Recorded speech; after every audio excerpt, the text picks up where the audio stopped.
Hello guys, আজকে আমরা খেলতে চলেছি স্কেয়ার টিচার 3D। তো এখন দেখতে পাচ্ছ তোমরা লোডিং দিচ্ছে, তারপরে অ্যাড ফ্যাড দিয়ে আমি এটা ক্যালেম করে নিলাম। তারপর এখন আমি প্রথম রাউন্ডটা খেলতে চলেছি। তো ফার্স্টে আমি এই রাউন্ডটা দেখছি, তারপরে কি করতে হবে সেটা সাজেশন দিয়ে দিল। তো এটা এখন লোড হচ্ছে না, আর হচ্ছে এখানে লোড হচ্ছে, আস্তে আস্তে হয়ে গেছে গাইজ। এখন বুড়ি হাইফাই তুলছে, তো দেখতে থাকো তোমরা। তো আমি ওইখানে রয়েছি, আর খবরের কাগজ বুড়িটা তুলে নিল, মানে টিচার, স্কেরি টিচার। তো দেখো এখন স্কেরি টিচার ঘরের ভিতর যাচ্ছে আর আমি এখানে যাচ্ছি। তো গাইস তোমরা সবাই দেখতেই পাচ্ছ স্কেরি টিচার এখন খবরের কাগজটা রাখছে, আমি দেখে নিচ্ছি কোথায় কি।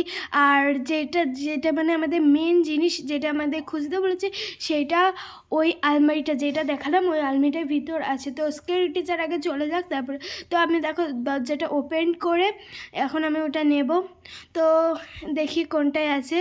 তো ফার্স্টেরটা খুললাম, নেই। ও পেয়ে গেছি গাইস। তো ফার্স্টেই আমি এটা নিয়ে নিচ্ছি। তো এখন আমি টেবিলের উপর এটা রাখতে যাব, যাতে বুড়িটা আর খবরের কাগজ ধরতে গিয়ে ওর ভিতরে হাত লেগে হাত কেটে যায়। তো তারপরে আমার মনে পড়লে খবরের কাগজটা উপরের থেকে দিয়ে দিতে হবে, তো আমি দিয়ে দিলাম। তো চলো, স্কেরি টিচার কিন্তু এখন এদিকে চলে আসছে, আমাদের ধরে ফেলতে পারে, তার জন্য আমি এখন বাইরের দিকে যাচ্ছি। তো আমি এখান থেকে তোমাদের দেখাচ্ছি কীরকম স্কেরি টিচার কী করছে। তো গাইস স্কেরি টিচার কিন্তু আসছে। স্কেরি টিচার কীরকমভাবে লাগে আমার সেটা দেখে খুব মজা হবে। তো এটা কিন্তু আমাদের ফার্স্ট ভিডিও, তোমরা সবাই প্লিজ আমার ভিডিওটা একটু সবার কাছে শেয়ার করে দিও। তো এখন স্কেরি টিচার এসে দেখো ওইটা নিল। ও লেগেছে লেগেছে গাইস, লেগেছে স্কেরি টিচার।